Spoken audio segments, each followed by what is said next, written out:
You wanted to see me, sir? Evening, Major. How are you? I'm fine.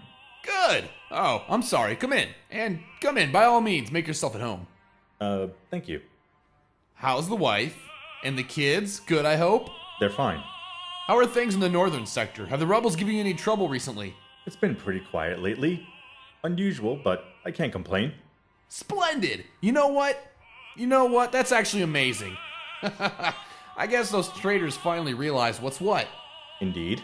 Oh man, I remember those days, carefree and uneventful. But now, a whole country's depending on me and half of them want my head. Just another day at the office, eh, Major? Am I right or am I right? Okay, on to business. Now, it appears in the last few months our opposition has gained quite a lot of ground with outside forces. Which will, of course, create tension for us if we're not careful in our dealings with our neighbors. As I'm sure you're well aware, we've got plenty of sanctions by the UN. But of course, all that red tape and paperwork means nothing when it comes from them of all people. However, the real threat is if a superpower such as China or the US decides to back the rebels by giving them weapons or tactical support. And of recently, they seem to be leaning in that direction, and quite frankly, it's not good for us. Sounds like shit's about to hit the fan. Exactly. That's what I like about you, Major. You've got foresight. The real question is one that is a matter of time. Now, I don't consider myself a saint by any means, but I do consider myself much more merciful than my father.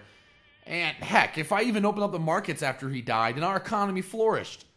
But there's still the question of why so many people, our people, and other nations are knocking on our door to initiate a war. It's only a matter of time until NATO forces infiltrate our borders with weapons and even covert agents, and do God knows what. I don't think they'd do anything that stupid. Not to mention how strong our border security is. It'd be impossible. Never say never, Major. As you know, I'm one of 4 sons of the previous leader. Now, I'm sure you're well aware of our duties under our father's command. If I'm honest with you, I don't actually know. There are 4 directions, Major. North, south, east, and west. To the east and south, we have the South Pacific. And to the north and west, we have 2 neighboring countries with my father's legacy stretching across the border between said countries, reaching 20 feet thick and almost 100 feet tall for over 500 miles. That's a lot of wall, Major. Yes, it is. Then explain to me why in the hell we were able to capture 5 Special Forces NATO operatives 3 miles outside the damn capital, huh? Huh? Oh, that's strange. Yes! Yes, it is. Now, Major, you mentioned earlier that you were ignorant to the duties that my brothers and I performed under my father's rule. I'll tell you exactly what we did.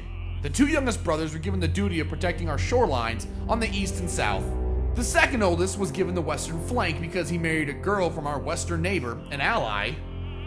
I, on the other hand, was given the honor of protecting our northern border. Now, when we were building the wall, our border was constantly under siege. However, I didn't let a single foreigner cross into our country. If they got too close, we shot them.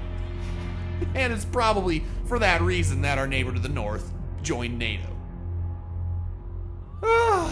You know what the real kicker is? Back in those days, the news was always reporting that we were bad guys. All their footage was from enemies' perspective.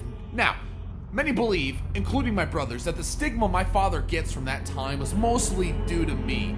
But you know what? For God and country, I kept our nation pure and untainted by northern blood. And in the 25 years that I was in command of the North, not a single enemy spy entered our country, and surely not 5 foreign special forces. All I'm saying, Major, is that I find it rather coincidental that in the years I've not been guarding that northern clay, things have re-escalated. Now, I'm not above immigration, or giving our people more freedom, but there's an order to which these things will happen. But when I entrust an officer to protect our northern border from a country that hates us, I expect him to do his fucking job. Because Lord knows if I'm killed by NATO operatives, my brothers will call for war. Then the rebels would probably start the revolution, our economy would collapse, and then all of a sudden, we're a fucking third world nation. Sir. I don't want to hear it. I don't want to fucking hear it. You've shown where your loyalty lies. You could have single-handedly thrown the balance of power into chaos. As someone of your rank, I expect your treason to be at least well thought out. What are you gonna do to me? Me, personally? Oh, I'm not gonna do a damn thing. There are more pressing matters. You're gonna let me go? Just like that? Just like that. Non, rien de rien.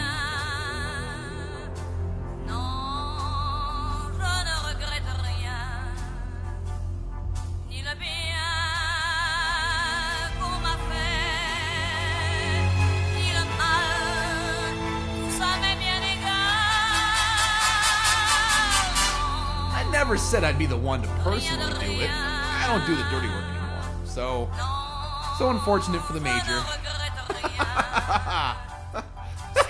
Now, how shall we kill you?